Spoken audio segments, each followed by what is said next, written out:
Fala galera, estamos começando mais um vídeo. Dessa vez eu quero falar sobre um assunto seríssimo, um assunto que está no momento, que é a questão do negro no Brasil, que é a questão da negritude, que é a questão da consciência negra no Brasil. Nós estamos passando pelo momento que a gente chama de mês da consciência negra, ou dia da consciência negra, né, no dia 20 de novembro.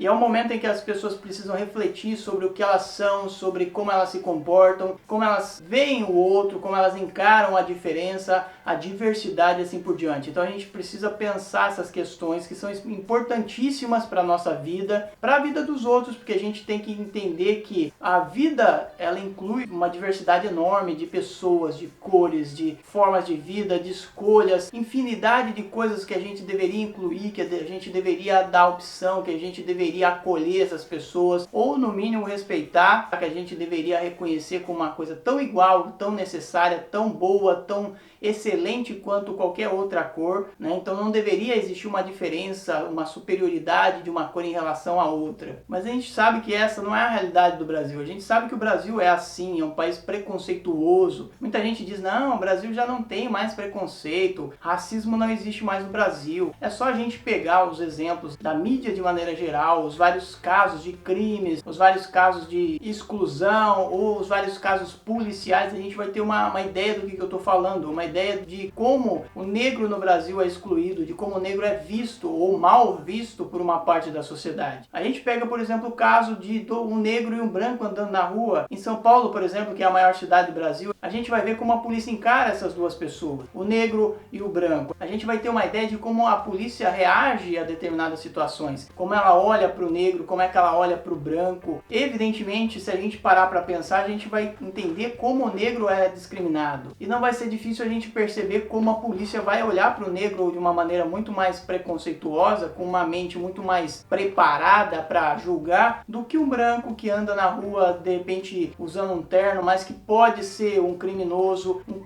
do colarinho branco ou qualquer coisa parecida. Mas se for o negro, ele já meio que está marcado, ele meio que está rotulado, e assim ele é muito mais suscetível de ser abordado, de sofrer uma batida policial, de ser preso, inclusive, dependendo se aconteceu algum crime na região, ele pode ser um suspeito em potencial. E isso é só para citar um exemplo, né, de como o negro é visto na sociedade brasileira. A gente pegar as estatísticas da quantidade de gente que mora nas favelas brasileiras, nas periferias de São Paulo, do Rio de Janeiro, das grandes cidades de maneira geral, se a gente pegar a quantidade dessas pessoas, a origem étnica dessas pessoas, a gente vai ter uma ideia de como o negro sofre preconceito, negros, mulatos, enfim, pessoas que são mal vistas e que são excluídas da sociedade de alguma maneira, que recebem as piores oportunidades de trabalho, que recebem os salários mais baixos. Ainda mais se a gente for encarar o negro mulher, ou a negra no caso, né? A gente vai ter uma ideia muito clara de como a negra sofre muito mais do que os brancos, sofre muito mais inclusive que os homens negros. Se a gente pegar os presídios brasileiros, a gente vai ter uma ideia de quantas pessoas existem nesses presídios, a gente tem uma ideia de quantos negros estão dentro desses presídios. Aí você pode achar um monte de desculpa e dizer que isso tudo é culpa dele mesmo, que lá tem só gente ruim. Mas que gente ruim? Quando é que a gente para pensar, por exemplo, por que a criminalidade aumenta? Ela aumenta só porque as pessoas são ruins? Evidentemente que não. A criminalidade aumenta só porque as pessoas já têm uma predestinação para ser criminosas? Evidentemente que não. A gente sabe que as pessoas não nascem criminosas. As pessoas elas crescem em um ambiente desfavorável, isso gera uma série de desconfortos, isso causa uma série de problemas, e isso leva também ao crime. Evidentemente que não é só isso, mas esse é um dos grandes motivos que levam uma grande parte da população brasileira que sofre, que passa fome, que tem uma série de privações, a entrar no mundo do crime, a entrar no mundo de coisas que não deveriam ser feitas, etc.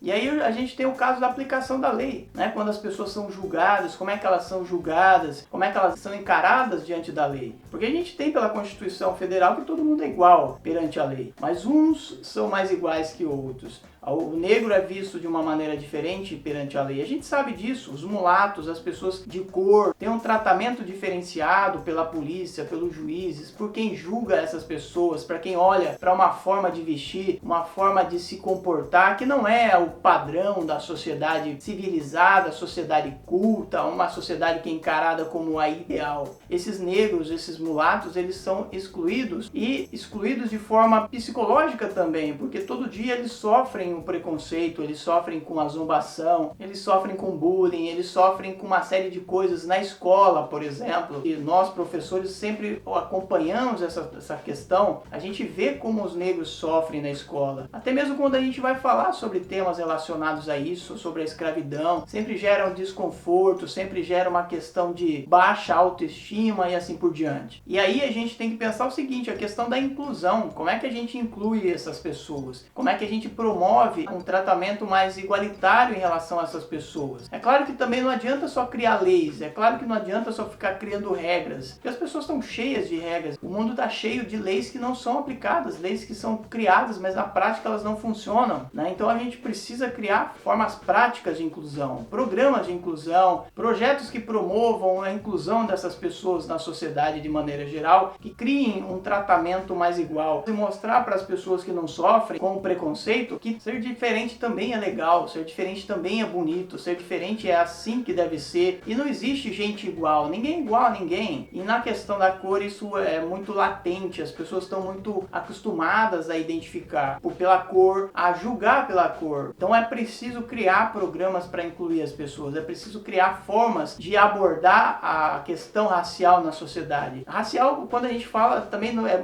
muito errado, né? Porque também não existe raça. A gente sabe que existe uma raça só, que é a raça humana. A gente sabe que existe uma espécie, que é o Homo sapiens, da qual a gente faz parte. O negro, o branco, o indígena, o amarelo, qualquer um que a gente queira criar categorização, a gente tem que entender que é uma raça só. Mas, como a gente costuma dizer, né? A questão do racismo, a questão da exclusão pela cor e pela aparência das pessoas, a gente tem que criar uma forma de mudar isso. A gente tem que começar a debater mais.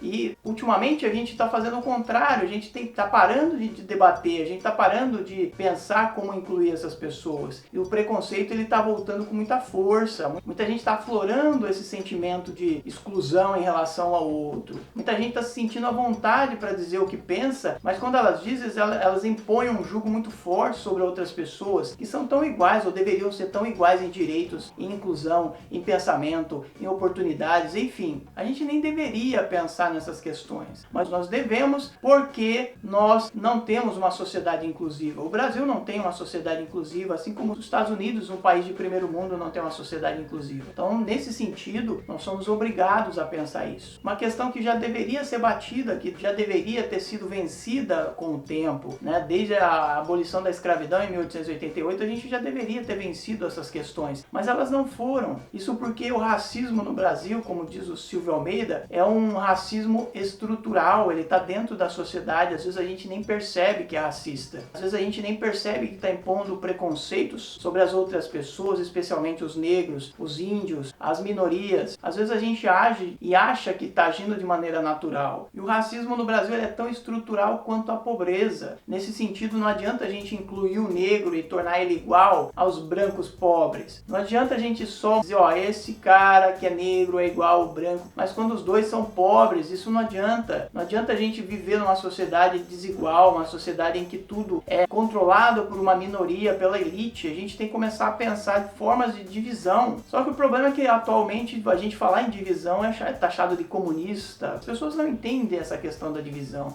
Elas só entendem que existe uma diferença e acham muito natural a diferença de oportunidades, a diferença de salários, a diferença de riqueza. Enquanto muita gente tem pouco, muito pouco, e vive abaixo da linha da pobreza, inclusive, vive com uma miséria, outras pessoas, um número muito pequeno na sociedade brasileira, vive com muito bem, sobrando dinheiro, esbanjando, fazendo banquetes, andando com carros do ano, vários carros, helicóptero e assim por diante. Então a gente tem uma sociedade muito desigual no Brasil. Ah, mas ele ajuda, ele faz obras de caridade, mas isso não é o suficiente. A gente precisa de uma sociedade mais igual. Algumas mudanças são relativamente simples, né? Como criar impostos que são diferenciados de acordo com a renda, criar maneiras de incluir essas minorias, esse pessoal desfavorecido, os pobres e assim por diante, numa sociedade que dê oportunidades iguais, oportunidades realmente iguais, porque a gente vive numa sociedade concorrencial, mas que é desigual. A gente sabe que o cara branco, que é de uma elite, etc., ele vai ter oportunidades melhores que um cara que veio lá de baixo, e principalmente se ele for negro. Então a gente precisa pensar essas questões também, a gente precisa se conscientizar, a gente precisa começar a entender que a sociedade ela precisa encarar as diferenças, encarar esses grupos de uma maneira muito mais inclusiva e inclusive na questão da riqueza. Nós precisamos mudar, e para mudar a escola é importantíssima, né? Importantíssima para fazer os alunos refletirem, para vencerem os preconceitos, vencer o racismo, vencer a discriminação e começar a mudar a maneira como eles se comportam em relação ao outro, especialmente o negro. Nós precisamos de uma sociedade que preze pela cidadania, pelo direito à diversidade, e no caso do negro inclui também a questão da reparação em relação ao que foi feito com eles a partir da escravidão, e eles também têm que ter o direito à memória, né? Porque se a gente esquecer o que foi feito com esse pessoal todo, a gente também não tem como lidar com essa situação e não vai entender a gravidade, a gente não vai entender o quanto eles necessitam passar por um processo de inclusão, né? Porque incluir é a palavra de ordem desse momento, porque a gente já está vivendo há muito tempo excluindo pessoas, se achando superior porque é branco, porque é mais rico, porque tem poder e assim por diante. Nós precisamos vencer uma série de questões, e vencer a questão do racismo, da discriminação, da exclusão do negro é uma dessas questões. Até porque isso está na Constituição brasileira, está escrito lá, principalmente no artigo 5º da Constituição, fala sobre liberdade, fala sobre a igualdade, outros artigos que falam sobre a inclusão, o direito à diversidade. Tudo isso tem que fazer parte das nossas discussões diárias, tem que fazer parte da nossa vida. Nós temos que encarar o outro que é diferente, tão igual nesse sentido da lei, no sentido da inclusão, no sentido da oportunidade, quanto nós mesmos. Então é isso, pense um pouquinho, reflita, discuta com seus amigos, veja o que vocês pensam a respeito, se vocês têm preconceito ou não, comecem a pensar, a ser pessoas melhores. Aproveite também para deixar o seu comentário aqui embaixo, para você pensar a respeito com a gente. Se você gostou, você dá um like no vídeo, você compartilha, você manda para o seu amigo que de repente precisa pensar um pouquinho, e a gente se vê no próximo vídeo. Um abraço para vocês, tchau!